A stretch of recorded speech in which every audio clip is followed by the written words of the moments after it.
అండి. ఏలియా మాట్లాడితే పైన తగ్గి దిగి వస్తుంది కిందికి. 2వ రాజుల గ్రంథంలో జస్ట్ ఊరికే వచ్చి దైవజనుడా అన్నది తెలుసా మీకు? చదువుతారా? చూడండి, రండి. 2వ రాజుల గ్రంథము 1వ అధ్యాయం చూడమ్మా, అది కూడా చదివి పెట్టండి. ఏలియా ఎట్టటోడో తెలుస్తుంది మీకు.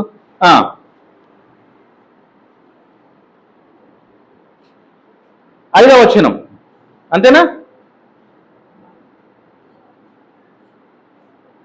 5వ వచనమేనా? కాదు,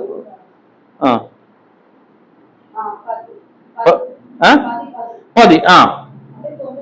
చదువు 9 నుంచి చదువు. 50 మందిని పంపిస్తున్నాడండి ఏలియా దగ్గరికి. 50 మందిని పంపిస్తా ఉన్నాడు.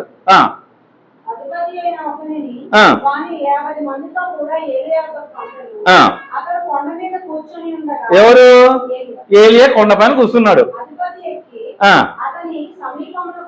పోయి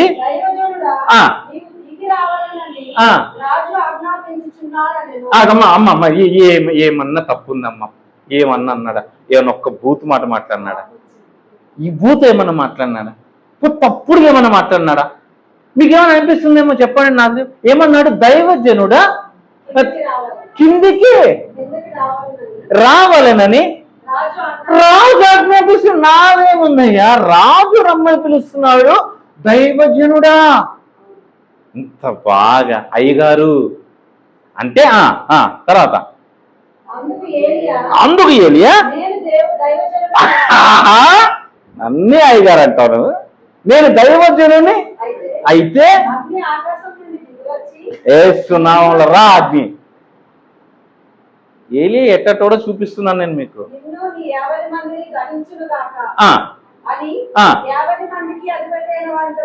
చెప్పగా వచ్చేసింది. ఇది ఒక్కసారి కాదు, తర్వాత కూడా జరిగింది. ఇప్పుడు చెప్పండి, యాకోబు ఏమంటా ఉన్నాడు? ఏలియా కూడా మనలాంటి వాడే అంటా ఉన్నాడు. అంటే మనం ఎలా ఏలియా మనలాంటి వాడు అంటా ఉన్నాడు కదా. ఒక్కసారి అట్నుంచి ఇట్ట కాదు, ఇట్నుంచి అటు పోదామా? మనము కూడా ఏలియా లాంటి వాళ్ళమే. మీకు అర్థం కాలేదు నేను చెప్పింది?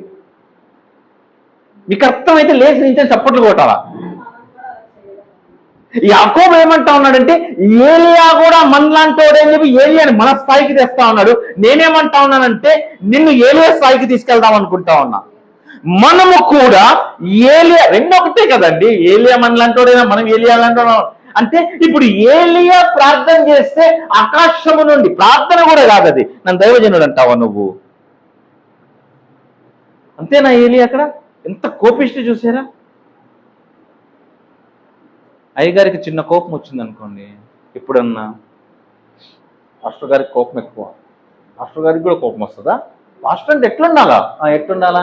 పైనుంచి కింద వరకు జుబ్బా వేసుకొని, కాళ్ళకి ఏమంటారు దుమ్మంతా ఊడ్చుకుంటా, నడుముకు ఒక నల్ల బెల్ట్ కట్టుకొని అవి ఏలాడతా, నాయన బిడ్డ అన్నల్లా అన్నాడా? ఏమన్నాడే?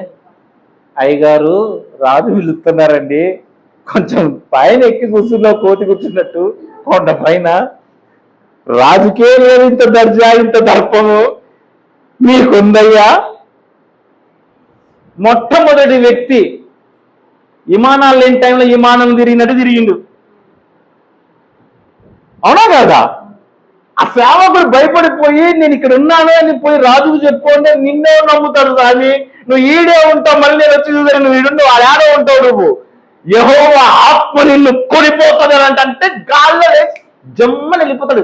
మనోడికి ఏం అక్కర్లేదు, కార్లు, విమానాలు, రాకెట్లు కూడా అవసరం లేదు. యెహోవా ఆత్మ ఈడలేకి తీసుకెళ్తే ఇంకో దగ్గర కూర్చోబెట్టగలుగుతుంది ఏలియాని.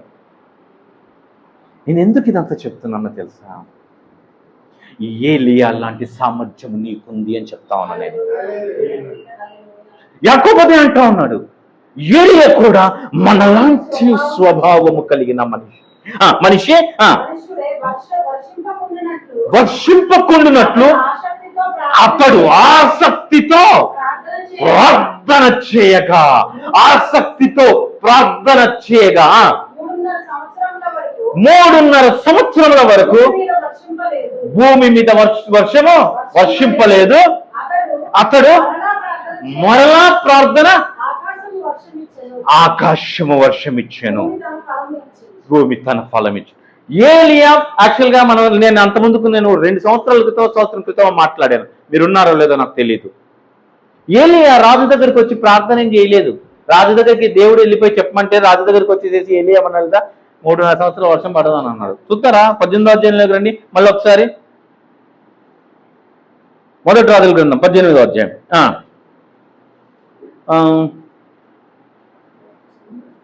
ఒక్క నిమిషం, 18 చూసేదానికంటే ముందు 17 చూడండి. 17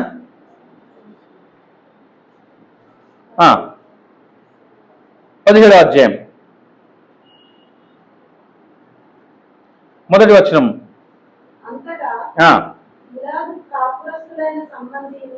గిలాదు కాపురస్తుల సంబంధియును తిష్బీయుడునైన ఏలియా ఆహాబు వద్దకు వచ్చి, ఎవని సన్నిధిని నేను నిలవబడి ఉన్నానో ఇశ్రాయేలు దేవుడైన ఆ యెహోవా జీవము తోడు, నా మాట ప్రకారము కాక, ఎవరి మాట ప్రకారము? ఏలియా మాట ప్రకారము కాక ఈ సంవత్సరములలో మంచినను వర్షమైనను పడదని ప్రార్థించెను. యాకోబు ఏమంటున్నాడు మళ్ళాడా? వర్షం పడొద్దని ప్రార్థన చేశాడు అంటా ఉన్నాడు యాకోబు. ఏమండి మీకు అర్థమవుతుందండి నేను చెప్పేది? బ్రేక్ తీసుకుందామా? అర్థమవుతుంది కదా? యాకోబు ఏమన్నాడు ఇందాక అక్కడ? వర్షము పడొద్దని ఆసక్తితో ప్రార్థన చేశాను అన్నది. చేశాడా? దాన్ని ఎన్నికి వచ్చి చూద్దాం అసలు ఏం చేశాడు మనోడు అంటే. ఏమంటున్నాడా? నా మాట ప్రకారము కాక ఈ సంవత్సరములలో మంచైనను వర్షమునైనను పడదని ప్రకటించెను. అంటే నీ మాటే ఒక ప్రార్థన. అందుకే నేను మార్కు సువార్త 11వ అధ్యాయంలో మాట్లాడేది, కదలబడిన కొండను చూచి నువ్వు ఎత్తబడి సముద్రంలో పడవేయబడమని తన హృదయంలో సందేహింపక వాడు చెప్పినది జరుగును. ఎందుకు అంటే నీ మాట అది ప్రార్థన. అందుకే ఆ కింది వచనంలోనే ఆయన ఏమంటే, మీరు ప్రార్థన చేయనప్పుడు ఎల్లను పొంది ఉన్నామని నమ్ముడి అంటా ఉన్నాడు ఆయన. మీకు అర్థమవుతుందా నేను చెప్పేది? అర్థమైందా? ఏలియా కేవలం మాట్లాడాడు, ప్రార్థన ఏం చేయలేదు. ప్రభువా వీళ్ళు ఎక్కువ చేస్తున్నారు, ఎక్స్ట్రాలు చేస్తున్నారు ప్రభువా ఈ ప్రజలందరూ, కాబట్టి వర్షం పడకుండా చేయనైనా అని దేవుని దగ్గర ఉపవాసం ఉండి ప్రార్థన చేస్తే దేవుడు ఓకే వర్షం పడకుండా చేస్తానులే ఏలియా నేను అని అక్కడ ఏం లేదు. అసలు ఏలియా ఇంట్రడక్షన్ అది. బైబిల్లో ఏలియా ఇంట్రడక్షన్ అది. టైటిల్స్ ఇప్పుడే పడినాయి. హీరో ఎంటర్ అయ్యాడు, తిష్బీయుడైన ఏలియా ఇప్పుడే ఎంటర్ అయ్యాడు. ఎంటర్ అవటం అన్నాడు ఫైటింగ్. అవునా? ఎంటర్ అయిందంటే ఫైటింగ్, మామూలు ఫైటింగ్ డైరెక్ట్ వాడే లీడు కాదు. నా స్థాయి నీది నాది కదా, రాజారా నా స్థాయి అనుకున్నాడు. పోయాడు డైరెక్ట్ రాజు దగ్గరికి. అహాబుతో. అహాబు అంటే ఏం మాటల? అహాబు కంటే వాళ్ళ ఆవిడంటే యెజ్బేల్ చుక్కలు చూపిస్తుంది. ఏలియా భయపడి పారిపోయాడు కూడా ఒకసారి ఆమెకు భయపడి. మీకు అర్థమవుతుందా నేను చెప్పేది? అలాంటి ఏలియా ఏమంటా ఉన్నాడు తెలుసా యాకోబు? నీ నా లాంటి వాడే, కానీ ఆసక్తితో ప్రార్థన చేస్తే. అవునా? అవునా? ఇప్పుడు ఎన్నో వచనం చదివాం మనము? 5:17 కదా. దాని పై వచనం ఒక్కటి చూస్తారా? దాని పై వచనంలో ఒక మాట ఉంది. యాకోబు పత్రిక 5వ అధ్యాయం.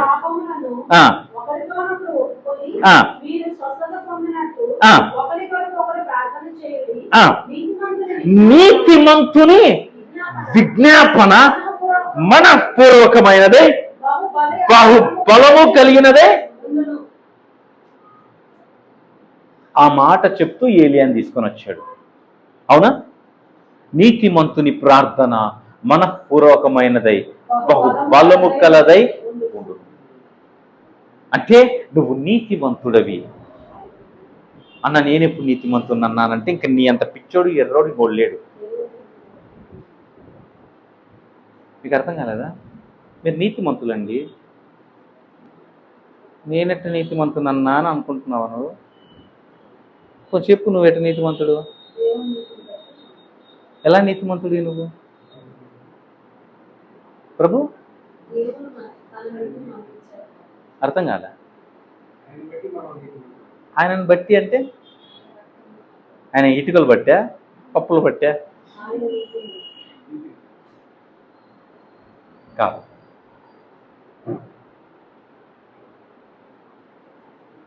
ఆయన నీతి నీకు ఇవ్వటమును బట్టి,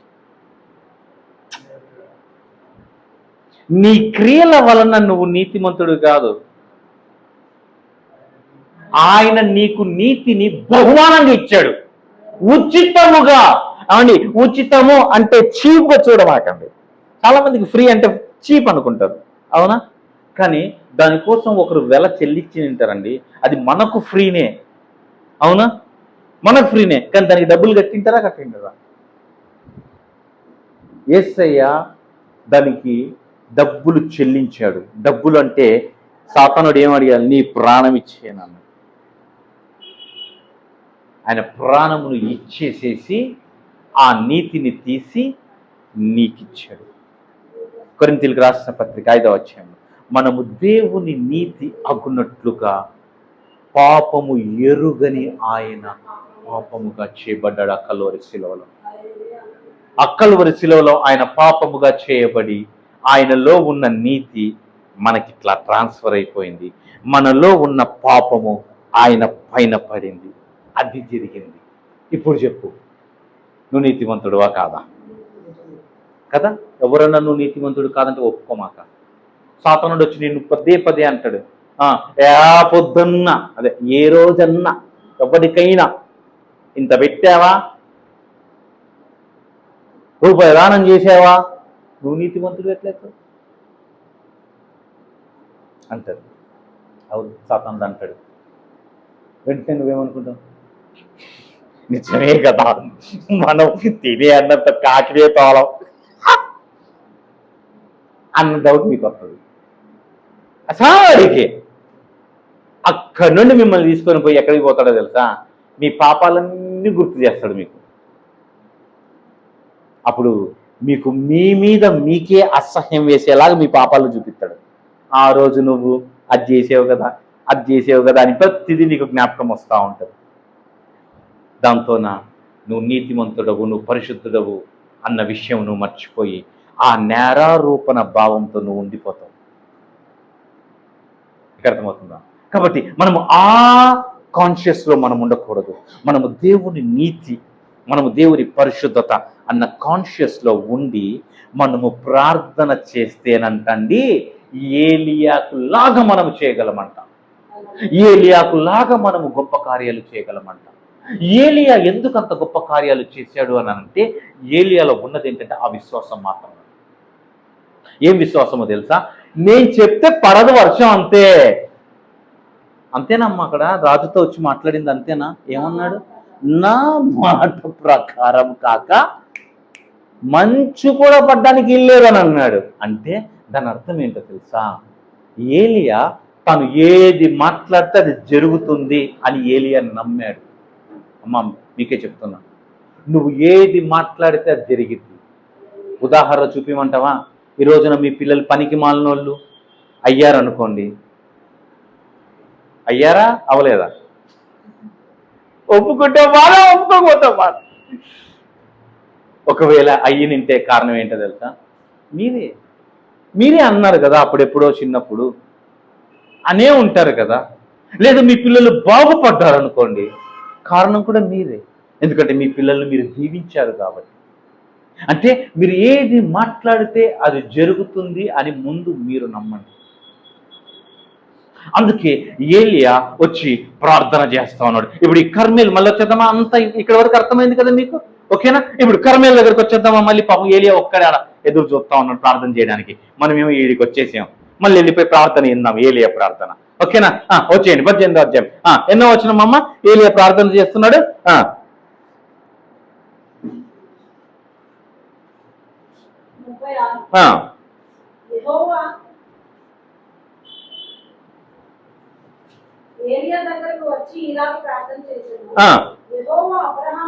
యెహోవా అబ్రహాము ఇస్సాకు ఇశ్రాయేలుల దేవా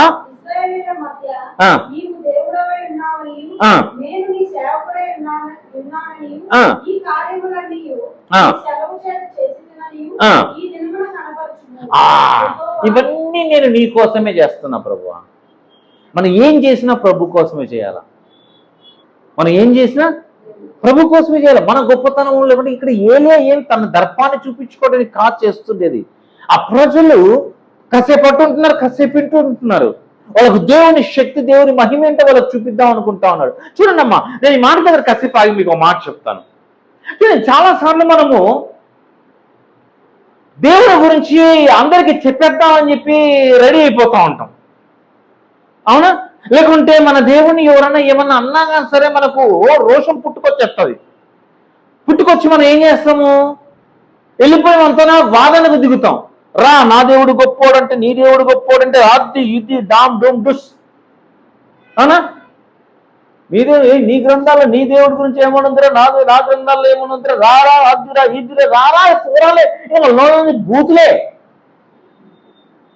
రా, ఒరేకు తక్కువ మాట్లాడరు సేవకులే. నేను ఓపెన్గా చెప్తున్నాను, నేను యూట్యూబ్ తెరిస్తే అదే సేవకులే మాట్లాడుతూ ఉంటారు. రారా పోరా, నువ్వు అట్టటోడిరా ఇట్టటోడిరా అని. ఏలియా అట్టంటి పంచాయతీలు ఏం పెట్టట్లే. ఈ ప్రజల్లో రెండు వైపులా ఉండిపోయారు కదా, వీళ్ళకు నేను దేవుణ్ణి పరిచయం చేద్దాం అనుకుంటా ఉన్నాను. అంటే నువ్వు దేవుని యొక్క సువార్తను చెప్పాలంటే ఒక కరపత్రిక ఇచ్చో లేకుంటే అది కాదు, నువ్వు దేవుని శక్తిని వాళ్ళకు చూపిస్తే ఆటోమేటిక్గా వాళ్ళు వస్తారు దేవుని దగ్గరికి. ఇక్కడ ఏలియా అదే చేస్తా ఉన్నాడు. నేను ఇది నా కోసం చేయట్లేదు ప్రభువా, ఇది నీ కోసమే చేస్తా ఉన్నా. నీ సెలవు చేత చేసి తినని ఈ దినమున కనపరచుము. యెహోవా నా ప్రార్థన ఆలకించుము. యెహోవా వైన నీవే దేవుడవై ఉన్నావనియు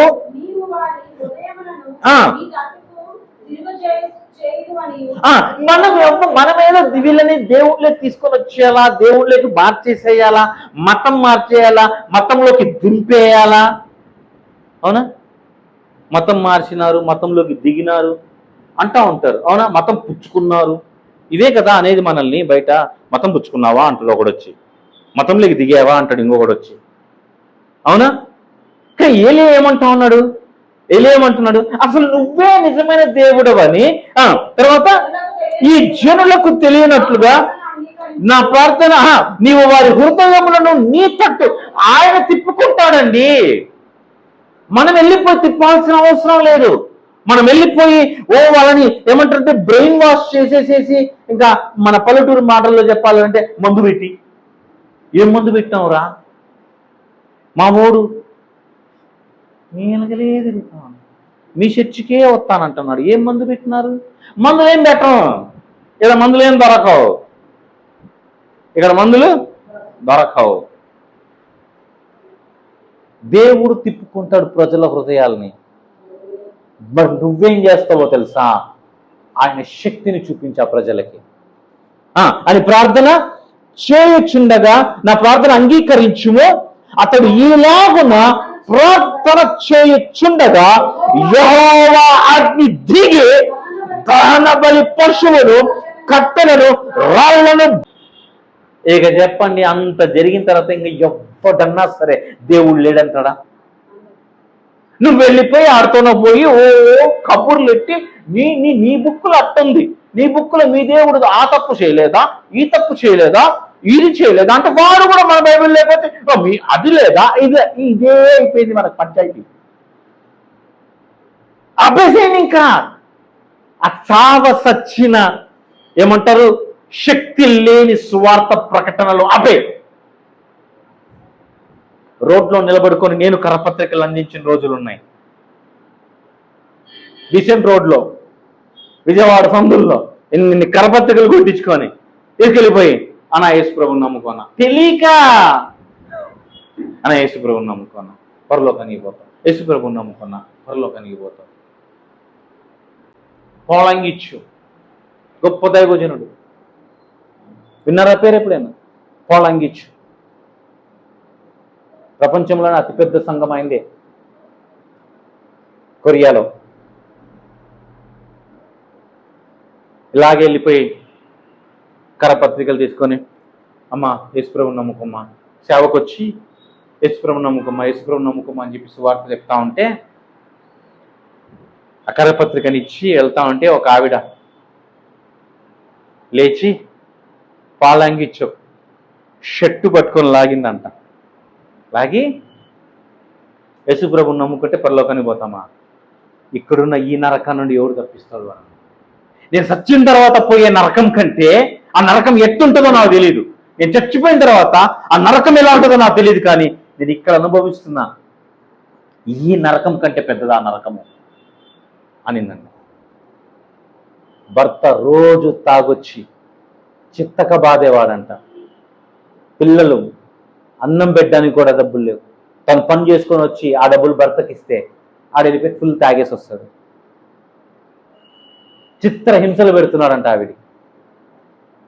మరి నన్ను ఈ నరకం నుండి ఎవరు కాపాడుతాడు అని అడిగిందంట. ఆవిడ పాలంగిచ్చు ఆ కరపత్రికలను పక్కన పడేసేసి వెళ్ళిపోయి తన ప్రార్థనా గదిలోకి వెళ్ళిపోయి ఆవిడ అడిగిన మా ప్రశ్నకి నేనేం జవాబు చెప్పాలి ప్రభు అని చెప్పి ప్రార్థన చేసేదంట. ఆ తర్వాత దేవుడు పాలంగితోకి ఇచ్చిన ప్రత్యక్షత, ఆయన సువార్త ప్రకటననే మారిపోయింది. మనము కరపత్రికలు అవి ఇవి పంచి సువార్త ప్రకటించటం కాదు, మనం ఈ జనులకు దేవుని శక్తి అంటే చూపించాలి. ఈ తరానికి దేవుని శక్తి తెలియట్లేదు.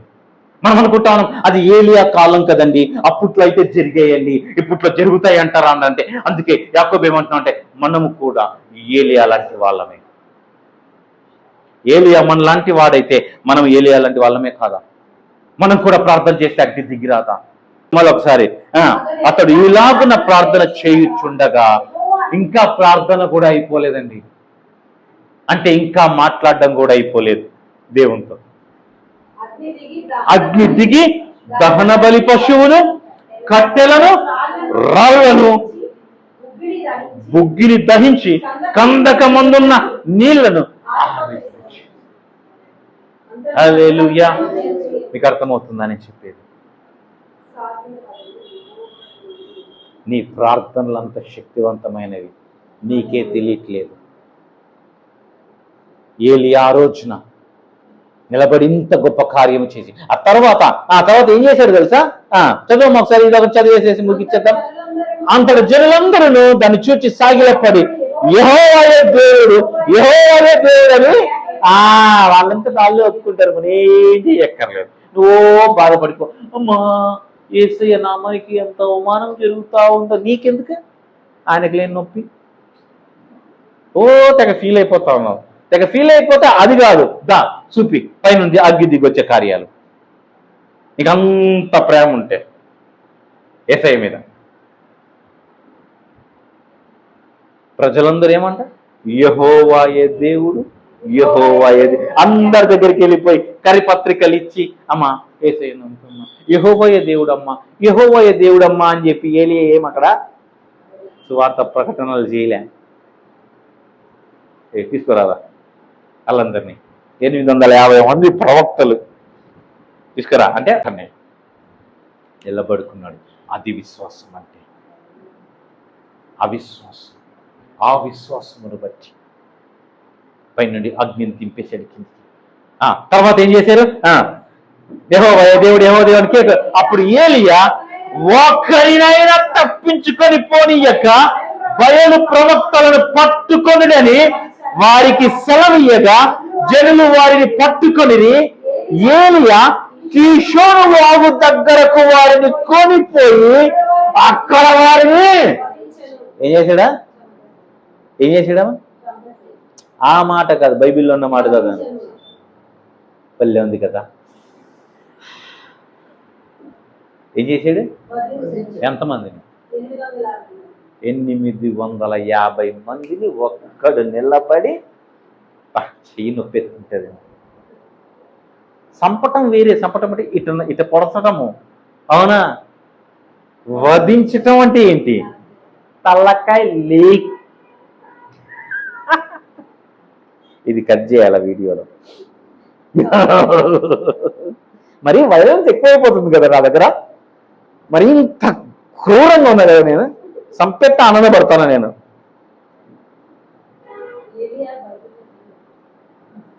మొత్తం నరుక్కుంటూ వద వద వద అంటే తీసుకొచ్చి వాడిని ఇట్లా జుట్టు పట్టి బలిపీఠం మీద పెట్టి వేసేయటం. అంతే కదా వధించటం అంటే. మా ఊర్లో దేవరం జరిగేది.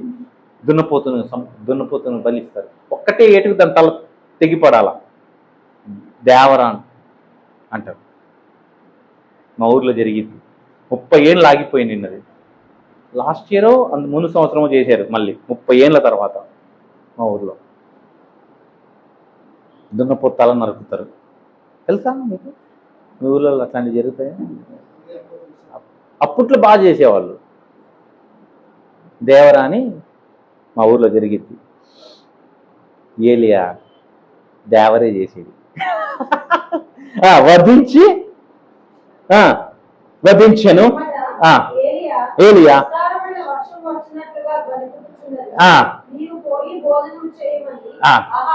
అబ్బా పని అయిపోయింది.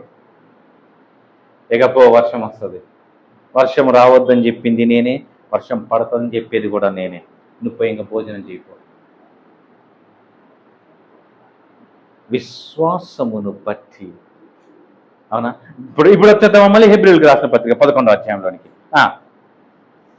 6వ వచనం హెబ్రీయులకు రాసిన పత్రిక. విశ్వాసము లేకుండా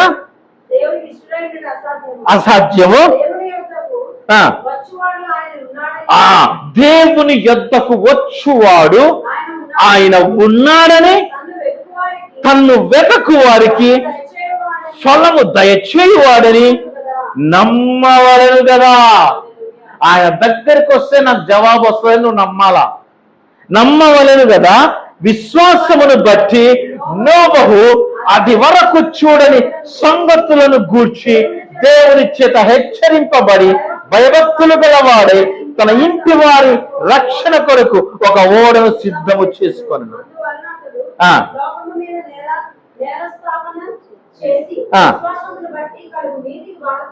ఆమేన్. నీతికి వారసుడైనంట. అది వరకెన్నడూ ఏమనుందమ్మా? విశ్వాసమును బట్టి నోవహు అది వరకు చూడని సంగతులను. అది వరకు చూడని సంగతులు అంటే ఏంటో తెలుసా? నోవహు కాలం వరకు అసలు అప్పటి వరకు జరగని సంఘటన ఏంటో తెలుసా? ఎవరికైనా? ఓడ తయారు చేయటమా? వర్షం. భూమి మీద వర్షం లేదండి, మీకు తెలీదు. నోబహు కాలం వరకు భూమి మీద వర్షం లేదు. మరి ఎట్లా అంటే భూమిలో నుండి తేమ పుట్టుకొచ్చి ఆ తేమ వల్ల పంటలు పండేవి. తెలుసా మీకు? ఆదికాండంలో ఉంటుంది. మీకు హోంవర్క్ ఆదికాండంలో ఉంటుంది. దానికి కనిపెడతారా వచనాన్ని? హోంవర్క్ ఈయన చేస్తారా? హోంవర్క్ ఇంటికి వెళ్ళాక పాస్టమ్మ గారిని అడగండి. ఆవిడ అన్ని అండర్లైన్ చేసి పెట్టుకునేది ఇట్టేటప్పుడు చెప్దామని.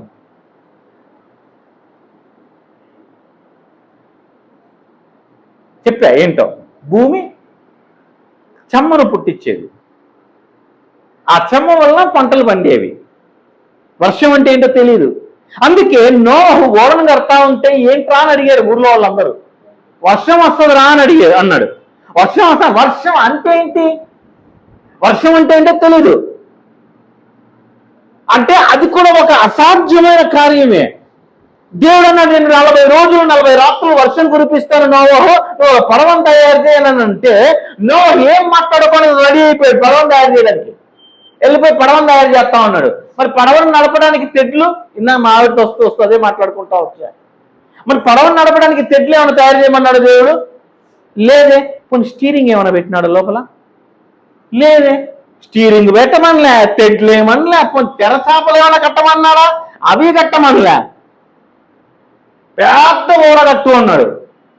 ప్రభా ఎంతమంది పడతారు ప్రభా? మా ఊర్లో మా చుట్టాలందరూ అందరు లేదు, ఓన్లీ మీరు 8 మందే. 8 మంది అంటే 8 మందే. నువ్వు, నీ భార్య, నీ కొడుకు, నీ కోడలు, ఇంతే. ఇంకా మరి ఎందుకు ప్రభా మా 8 మందికి ఇంతమంది అంటే భూమి మీద ఉన్న ప్రతి జంతువు వస్తుంది ఆ పడవ దగ్గరికి, ఎక్కించుకో అన్నాడు. ప్రభా మరి ఏనుగు ఎక్కించుకో అన్నాడు. ఏమి ఎక్కించుకోమంటావా ప్రభా? ఒక్కటి కాదు, 2 ఎక్కించుకో. ఏనుగుల్ని, జిరాఫీల్ని, సింహాలు. ప్రభా సింహం ప్రభా అంటే, సింహం ఏం చేస్తుంది నిన్ను? పాపం సింహము తల ఉంచుకొని నాకు అనిపిస్తుంది, ఆ ఓడను కట్టిన తర్వాత అన్ని లోపలికి జంతువులన్నీ పడవలోకి వెళ్తా ఉన్నాయి.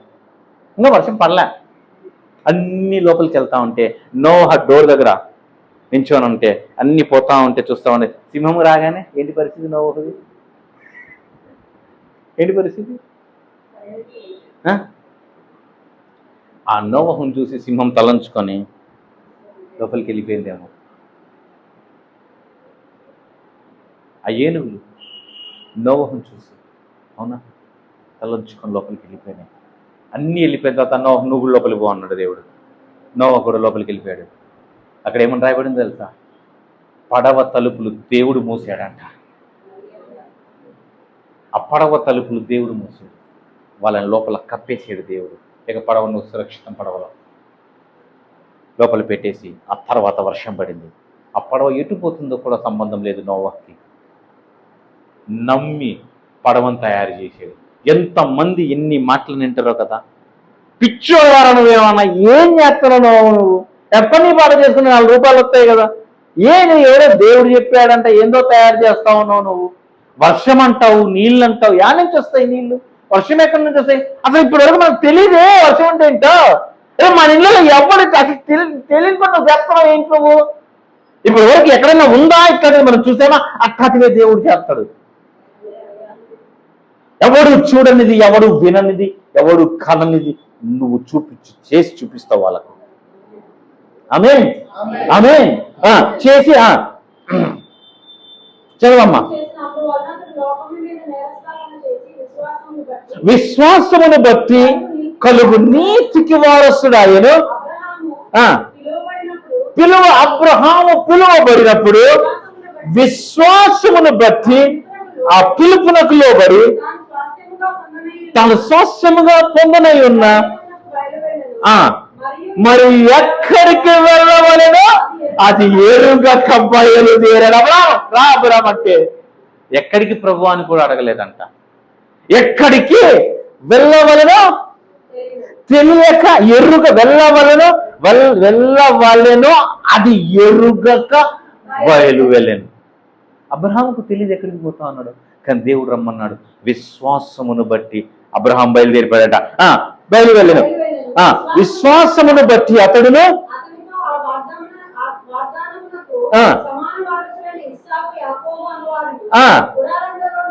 నివసించు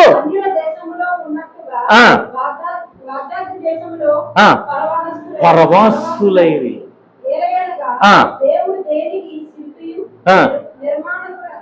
కూడానై ఉన్నాడు.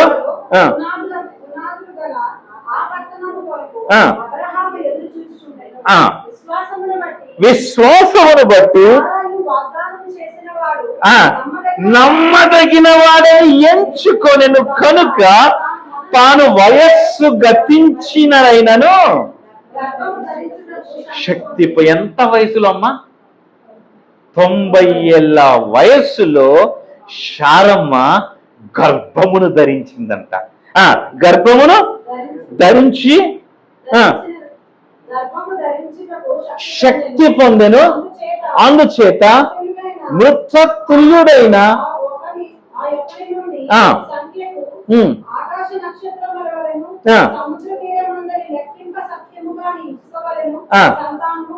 అబ్బాబ్బాబ్బా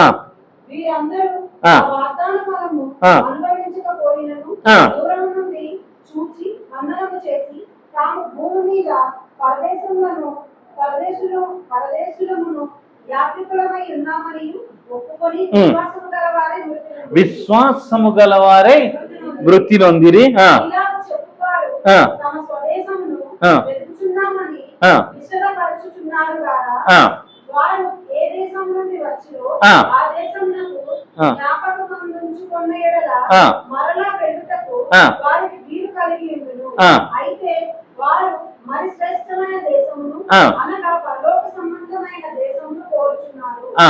అందుచేత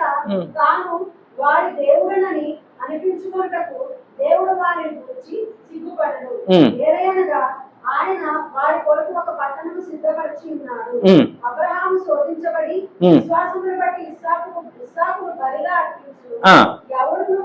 ఎవడు ఆ వాగ్దానములను సంతోషంతో అంగీకరించును ఇస్సాకు వలనైనను నీ సంతానం అనబడును.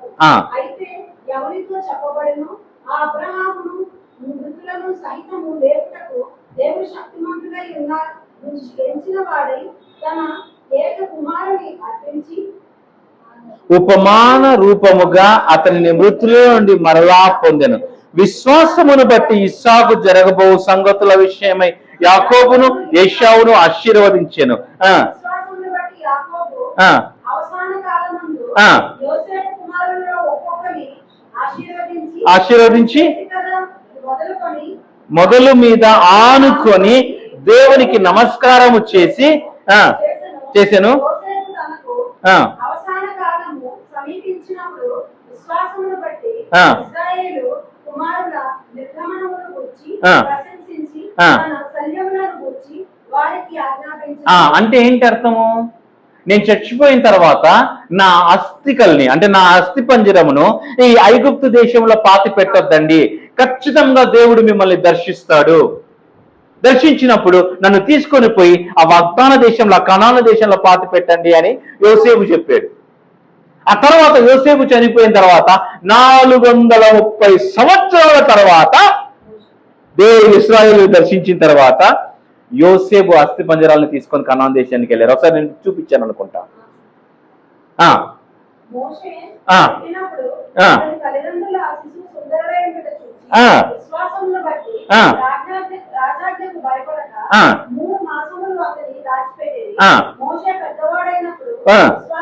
అమ్మా మీకు ఏం వినిపిస్తా ఉంది ప్రతిసారి? విశ్వాసమును బట్టి విశ్వాసం మొత్తం ఈ అధ్యాయం అంతా అదే కనిపిస్తుంది మీకు. అందుకే దీన్ని ఏమంటారంటే విశ్వాసుల పట్టిక అంటారు. ఇలా కనపడే వాళ్ళందరూ విశ్వాసులు, ఈ అధ్యాయంలో కనపడే వాళ్ళందరూ విశ్వాసులు. ఎన్నో వచనం వరకు 41వ వచనం వరకు, అంతేనా? ఎన్నో వచనం వరకు అంటే మిమ్మల్ని మీరు కలుపుకోవట్లేదు, మీకు ఇంకా విశ్వాసం రాలే.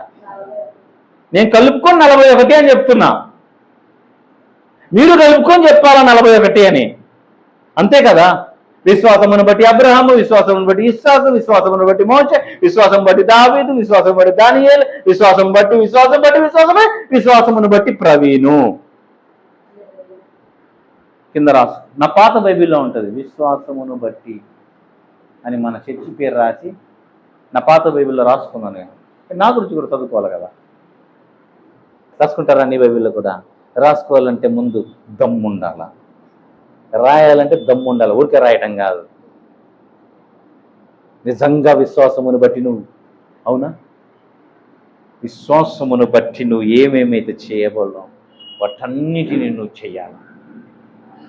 ఏలియా చేయగలిగినప్పుడు, హనోకు చేయగలిగినప్పుడు, నోవహు చేయగలిగినప్పుడు, మోషే చేయగలిగినప్పుడు, అబ్రహాము చేయగలిగినప్పుడు నువ్వు నేను చేయకపోతే ఎట్లా?